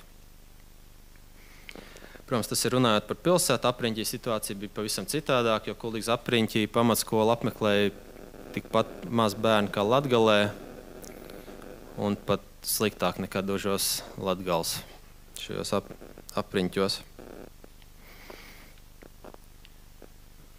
Tad šeit ir tas sadalījums 25. gadā starp latviešiem, cik daudz apmeklē skolu. Fonā tā ir Kuldīgas vācu pamatskola, starp vāciešiem un ebrejiem apriņķī, cik apmeklē. Un tad šeit ir pamatskolas apmeklēšana pēc tautības 30. gadā. Atkal redzam šis pieaugums, un gan visi ebreji apmeklē skolu. Un šī ir Kuldīgas žīdu pamatskola, kā to tajā laikā sauca. Un tā tika pabeigta 30. vai 31. gadā. Celtniecība tika uzsākta jau pirms Pirmā pasaules kara. To finansēja Luis Hiršmans, vulkāna īpašnieks, bet skola netika pabeigta līdz pēc šīm 30. gadu sākumam. Un šajā laikā tad vienu brīdi vācieši un ebreji mācījās vienā skolā, tad ebrejs pārvietoja šo skolu. Protams, bija arī neapmierināti cilvēki, jo bērns izrauj tā no skolas un tad ieliek šajā, bet tāda bija šī situācija. Un tad turpinājumā es runāšu par nodarbošanos, kas man paši arī nedaudz pārsteidz, pievēršoties šai tēmai, ka 25. gadā, būs runa par 25. un 35. gadu, jo par šiem diviem gadiem ir pieejami dati, un kas man pārsteidz, ka šajā laikā Kuldīgā bija lielākais rūpniecībā nodarbināto strādājošo pilsētnieku skaits Latvijā.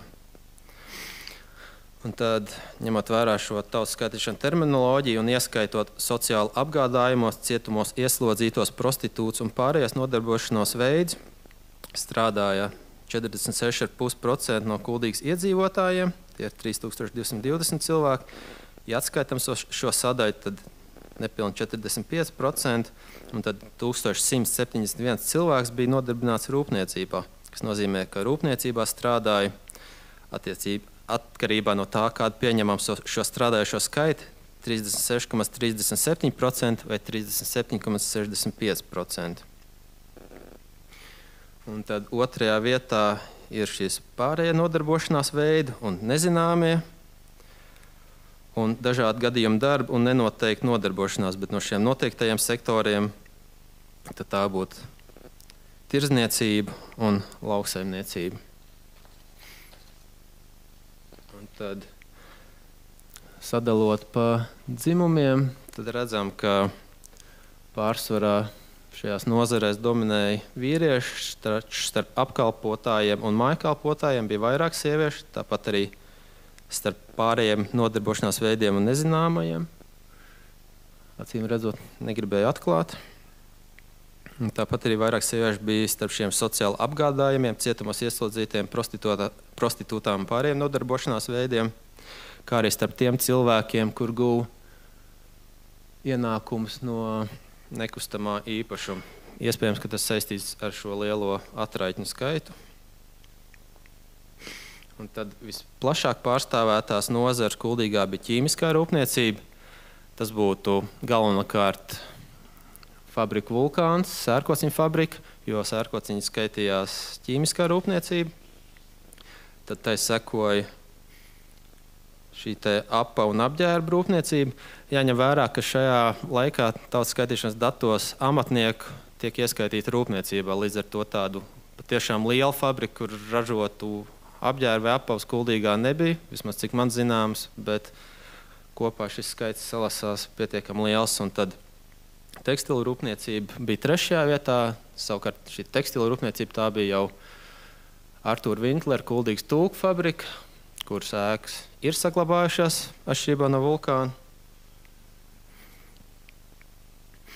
Un tad, protams, arī pārējās nozars, metāla rūpniecība un tā tālāk. Un tad starp šiem strādājušiem visplašāk pārstāvētajā nozarē ķīmiskajā rūpniecībā redzams, ka dominēja sievietes. Tātad Vulkānā strādāja vairāk sieviešu nekā vīriešu. Kaut gan tas nebija, protams, vienīgais ķīmiskās rūpniecības uzņēmums, tad arī tekstila rūpniecībā bija ievērojami vairāk sieviešu nekā vīriešu. Un tad arī, protams, šajā nenoskaidrotajā rūpniecības nozarē, bet tur ir pavisam neliels šis te strādnieku skaits un arī starpība. Un tad, kā jau teicu, par 30. gadu datu nav šādi publicēti, bet par 35. gadu tad tur jau atšķīrās šī terminoloģija un metodoloģija, bet pieskait, jo tur tika ņemt nost no strādājošiem šie te sociāli apgādājumie un citi nepatstāvīgie. Bet, lai salīdzinātu šos datus, tad pieskaitošos cilvēkus Kuldīgā strādāja šajā laikā jau 3871 cilvēks. Ja šo sadaļu neskaita, tad 3642. Tas būtu attiecīgi 53,91% no visiem Kuldīgas iedzīvotājiem vai 50,72%. Un šajos 10 gados ievērojami bija pieaudzis rūpniecībā nodarbināto kuldītnieku skaits. Un 35. gadā šajā sektorā strādāja jau 40,89 vai 43,47% iedzīvotāji, atkarībā vai pieskaitam šos sociāli apgādātos vai nē. Tas nozīmē, ka šajos 10 gados rūpniecībā nodarbināto iedzīvotāju skaits bija pieaudzis par nepilniem 15%, kamēr vispār nodarbināto skaits bija pieaudzis par atkal attiecībā 7 līdz 9% un pilsētas iedzīvotāju skaits par 1,9%. Un arī šajā laikā Kuldīgā bija lielākais rūpniecībā nodarbināto strādājošo pilsētnieku skaits. Tad 2. vietā šajos sektoros pēc darbinieku skaita bija tirdzniecība, savukārt 3. lauksaimniecība. Šeit arī iepriekš Kristīnai bija jautājums par šo teritoriju. Es to arī sīkāk nepētīju un nepievērsos, bet šajā laikā no 20. gada līdz 35. un tad līdz arī 2. pasaules karam Kuldīgas teritorija, protams, paplašinājās, jo vienbrīd Kuldīgas robeža bija līdz Vēncas vidum, un tad bija arī nesaskaņas ar pašvaldību un iekšlietu ministrijas pašvaldību departamentu, kuram ir jātīra tas Vēncas tilta gals. Bija šī saraksta. Līdz risinājumam es nenonācu, neatradu šos papīrus, bet jā, bija šī diskusija, kurš tīrīs pārvēns galu.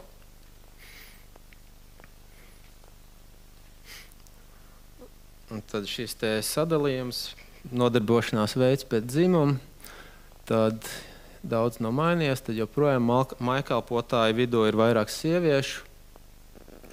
Tāpat arī no īpašuma vai kapitāla pārtiekošo vidū ir vairāk sieviešu un nedaudz vairāk arī pensionāri.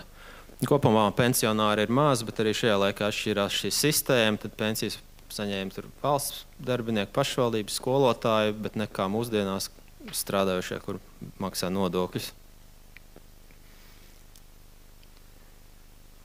Un tad no šīm te rūpniecības nozarēm šajā laikā vispārstāvētākā bija kokrūpniecība. Tas parāda to, ka vulkāns 30. gadā tika pārbūvēts no sērkociņu fabrikas par finieru fabriku.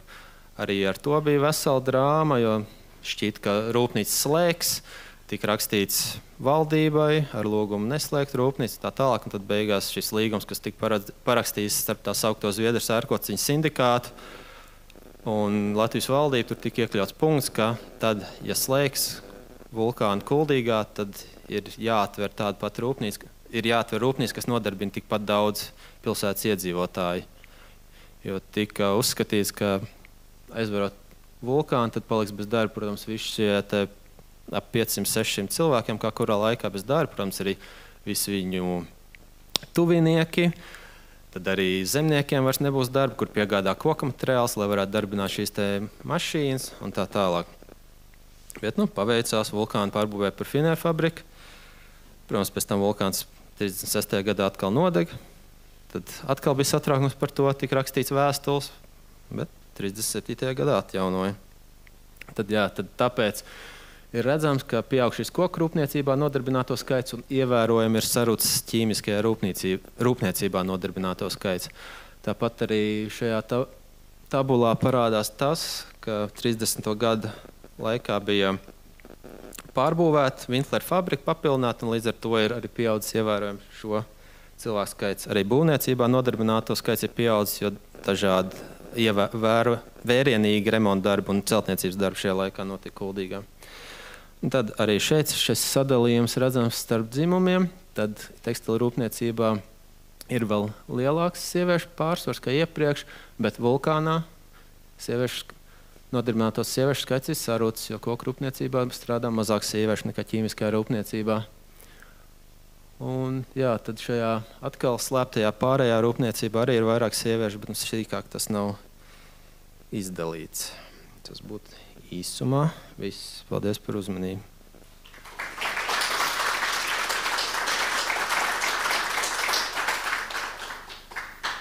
Paldies Pēterim. Jūsu jautājumi. Tā ir tikai 19. gadsimta interesanti.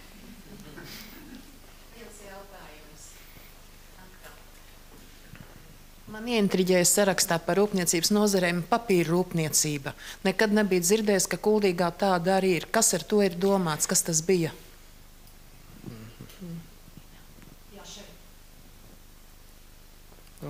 Papīra rūpniecība, tur būtu poligrāfiskā, kas ir iespiešana. Tas viens no slavenākajiem tad būtu, protams, Nikolais Jevlampjevs. Paldies. Es uzreiz noskaidrošu vienu jautājumu. Es nebiju tā, kas solīja Pēteri iespaidot. Es labi apzinos savu svara kategoriju. Tā kā nav jābaidās uzdot jautājumus. Varbūt kādi ir radušies. Jo man ir ļoti sarežģīts jautājums. Jums ir iespēja Pēteri izglābt no viņa. Nebūs? Nu labi, tad es mēģināšu uzdot, bet tu vari atteikties. Zvans draugam vai palīdzību no zāles? Jā, tieši tā. Man ļoti, ļoti interesē, vai tu varētu uzburt ainu līdzīgi kā Kristīna, kādus cilvēkus mēs satiktu, piemēram, uz Liepājas ielas 35. gadā. Vai varētu tā, aptuveni uzburt ainu?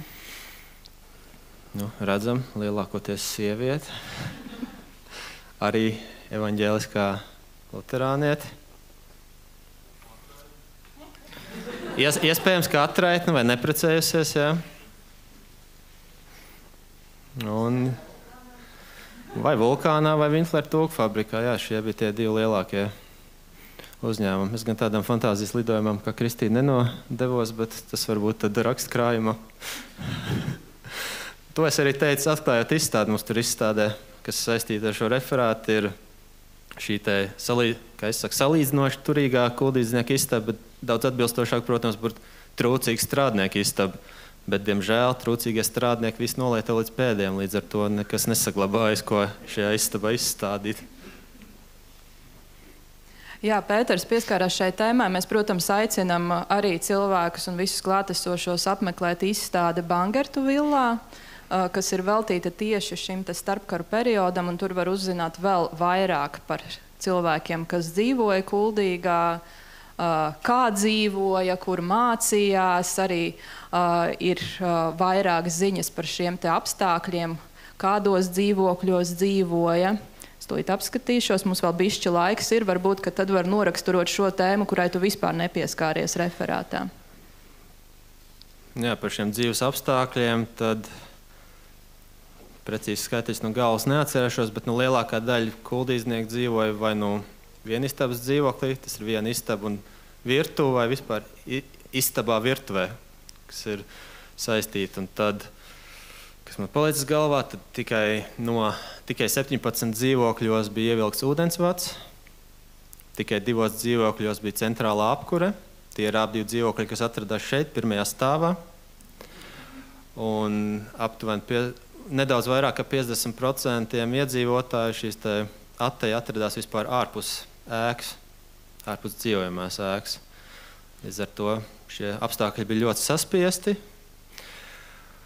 Un arī nebija šo mūsdienās pazīstamo ērtību. Kaut gan varbūt arī tas netika uzskatīts par tik svarīgu, jo šis cilvēks ir Arturs Vintlers. Šie ir viņa fabrikas strādnieki 39. gadā pirms viņa izceļošanas no Latvijas, saistībā ar vāciešu izceļošanu, kaut arī viņš bija šveicietis. Un arī viņa mājā, viņam bija liela māja, to mēs arī mūsdienās varam apskatīt, tur ir bērndārs sābelīti, bet arī viņam nebija ne centrālās apkurs, ne viņam bija ievilkts ūdensvads mājā. Bet viņam bija kāds, kas izdara to viņa vietā? Viņam bija 2 kalpones, un viņam bija arī viena bērna audzinātāja. Vai radās vēl kāds jautājums?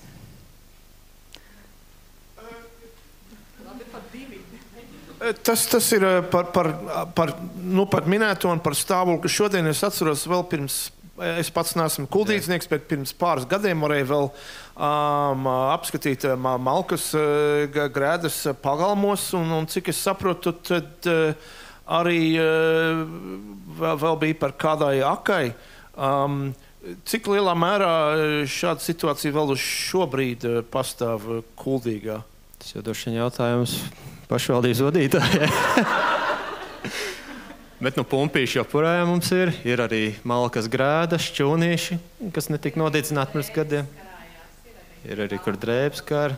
Par atejām es nezinu, bet šeit arī kolēģi, draugi, kas bērnībā ir dzīvojuši vecpilsētā, teica, ka atcerās arī vēl no savas bērnības. Tātad no 90. gadiem, ka bija jāiet uz toaleti ārā, būdiņā. Tā vēl viens jautājums. Es gan varēju Pēterim pajautāt aizkadrā. Man drusciņi mulsināja, Pēter, tas tavs teiciens, ka tāpat kā Latgalē, arī Kurzemē ir bijis ļoti zems tātad bērnu skaits, kas apmeklēja pagastos skolas. Tieši Kuldīgas apriņķī tā bija šajā 35. gadā. Tad es tagad nepateikšu konkrēti. Latgale, tas ir Latgale un Ilūkst, jo tur bija šīs zemākās izglītības līmenis. Tad 35. gadā es nepateikšu, kuri, bet tad tikai vēl 2 Latvijas apriņķos bija zemāks šī skola apmeklēšana nekā Kuldīgas apriņķī. Tas ir apriņķis kā tāds. To gan ir skaidrots, ka tas iespējams daļai ir saistīts ar šiem vācu kolonistiem, kas pēc 1905. gada šeit ieceļoja un ka viņi apmeklēja mazākas skolas, tad arī ar katoļiem tas ir saistīts, jo aizputē arī šie katoļi apmeklēja, kur aizputē bija vairāk katoļi nekā Kuldīgā, bet tur arī starp katoļiem šis skola apmeklējošo cilvēku skaits bija mazāks nekā starp pārējiem. Vai ir vēl kāds jautājums? Labi. Jā, Pēters iekļāvās brīnišķīgi laikā, tāpat kā mūsu pārējie referenti. Man pat nebija jāizmanto 1 minūtes kartiņa, tā kā liels paldies!